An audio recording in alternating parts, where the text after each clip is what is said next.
Hemos venido comentando que la pandemia del COVID-19 ya está teniendo serias repercusiones en la actividad empresarial, siendo el laboral uno de los rubros más sensibles y delicados, ya que muchas empresas están suspendiendo o limitando actividades, ya sea por decisión propia o por acatamiento a las medidas dictadas por las autoridades competentes, con todo lo que ello implica para las relaciones laborales. Uno de los aspectos que más inquietud ha generado es el relativo al tratamiento laboral que se le debe de dar a la interrupción de las actividades en los centros de trabajo, a consecuencia de la epidemia, pero también de las medidas que para su mitigación y control ha venido implementando el gobierno. Sobre el tema, la Secretaría de Salud emitió un acuerdo el pasado 24 de marzo, bastante confuso por cierto, en el que determinó, entre otras muchas cosas, lo siguiente. Primero, que debía evitarse la asistencia a los centros de trabajo a los trabajadores considerados en situación vulnerable de salud, a los que además se les debía de conceder licencia con goce de sueldo. Y dos, que las empresas, incluidas las que hubiesen suspendido actividades, en esas empresas las relaciones laborales debían de mantenerse y aplicarse conforme a los contratos individuales y colectivos, a las condiciones generales de trabajo y a la Ley Federal del Trabajo. Se cuestionó muchísimo la falta de claridad de ese acuerdo, así como el hecho de que fuese la autoridad sanitaria la que determinase las condiciones laborales que debían prevalecer. Sin embargo, el 30 de marzo, el Consejo de Salubridad General emitió un nuevo acuerdo, cuyos alcances fueron medianamente explicados, con una amenaza velada de por medio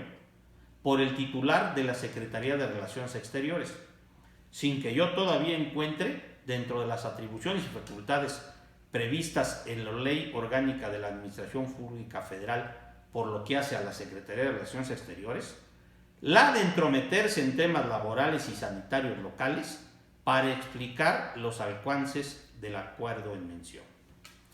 No se necesita ser muy perspicaz para advertir que con este acuerdo lo que pretenden nuestras autoridades es encasillar la suspensión de actividades en los centros de trabajo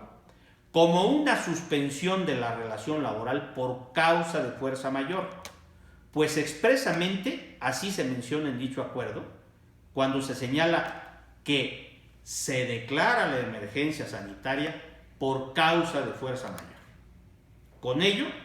el empleador tendrá que pagar a cada uno de sus trabajadores su salario íntegro durante un mes, pues así lo dispone el artículo 430 de la Ley Federal del Trabajo.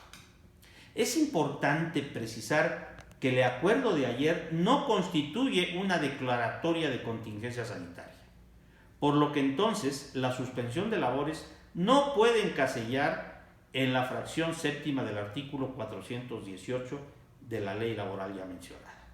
en cuyo caso, de encuadrar en esta hipótesis, la obligación de pago se limitaría a un día de salario mínimo general vigente para cada trabajador y no al pago del salario completo como lo está induciendo el gobierno. Ante esta circunstancia, le recomendamos acercarse ante su asesor laboral a fin de implementar de inmediato en su centro de trabajo un mecanismo de retribución ante la suspensión de actividades que respete el sano equilibrio entre la necesidad, por un lado, de conservar la fuente de empleo y por el otro, de la exigencia social de dotar a nuestros colaboradores de medios dignos de subsistencia.